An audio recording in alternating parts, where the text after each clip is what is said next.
যারা আল্লাহ ও তার রাসূলের বিরুদ্ধে লড়াই করে, আল্লাহ এবং তার রাসূলের বিরুদ্ধে যুদ্ধ করে, ওয়ায়াসআউনা ফিল আরদি ফাসাদান, এবং জমিনের মধ্যে ফিতনা সৃষ্টি করে, ফাসাদ সৃষ্টি করে, আল্লাহ তাআলা বলেন তাদের শাস্তি হলো আইয়ুকাত্তালু, তাদেরকে তোমরা হত্যা করো। তাদের শাস্তি কি? তাদেরকে তোমরা হত্যা করো। এটা কি আমার কথা? সূরা মায়েদার 33 নম্বর আয়াত। যারা আল্লাহ এবং তার রাসূলের বিরোধিতা করে, বিরুদ্ধাচরণ করে এবং জমিনের মধ্যে ফিতনা সৃষ্টি করে, কেননা ফিতনা হত্যার চেয়েও নিকৃষ্ট। ফিতনা সৃষ্টি করা হত্যার চেয়েও নিকৃষ্ট কাজ।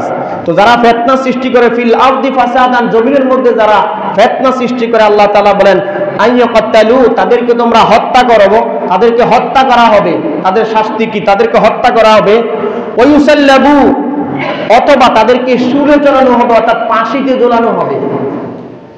তাহলে ইসলামের বিরুদ্ধে যারা যুদ্ধ ঘোষণা করেছিল, ইসকন নামের কুলাঙ্গাররা, তাদের শাস্তিও এটা, তাদেরকে হত্যা করা হবে কিংবা ফাঁসিতে ঝুলানো হবে। এরপরে আল্লাহ রাব্বুল আলামিন বলেন আও ইয়াকাত্তা আইদিয়াহুম ওয়া আরজুলাহুম, এবং অথবা তাদেরকে কি করা হবে? তাদের হাত পা বিপরীত দিক থেকে কেটে ফেলা হবে।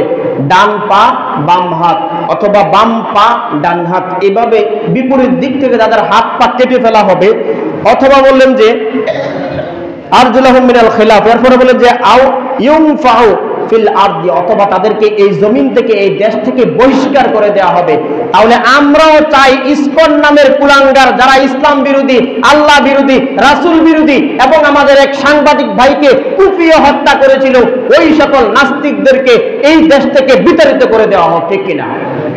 আমরাও চাই যে তারা না থাকুক।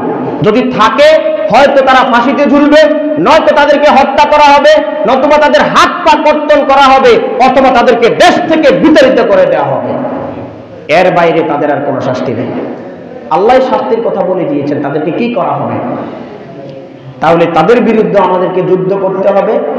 আল্লাহ রাব্বুল আলামিন আমাদেরকে বুঝে আমল করার তৌফিক দিক, দিন কায়েমের আন্দোলনে যেন শরীক হতে পারি, এবং ইসলাম এবং মুসলমানদের উপর যখন জুলুম আসবে আমরা ঝাঁপিয়ে পড়ব, দেশের সার্বভৌমত্ব রক্ষার্থে আমরা আপ্রাণ চেষ্টা করব। আল্লাহ তাআলা বুঝার তৌফিক দিক। সকলে বলে আমিন। আসসালামু আলাইকুম ওয়া রাহমাতুল্লাহি ওয়া বারাকাতুহু।